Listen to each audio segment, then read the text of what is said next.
ঠোঁটের মধু তিতা মধু, তেমন মধু কইব কই, এমন তিতা আমার বধূ, শিউরে উঠি সই গো সই।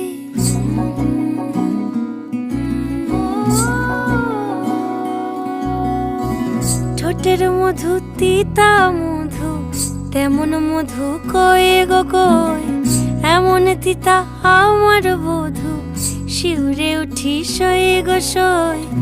আনবাড়ি যায় আমায় ফেলে বাদল মেঘের ডাকে, একবারও সে ভাবে না গো রায় কি করে থাকে। কি করে রায়, কি করে রায়, কি করে রায়, কি করে, এই বুঝি যায় পীড়িত ছুটে সেই ভয়েতে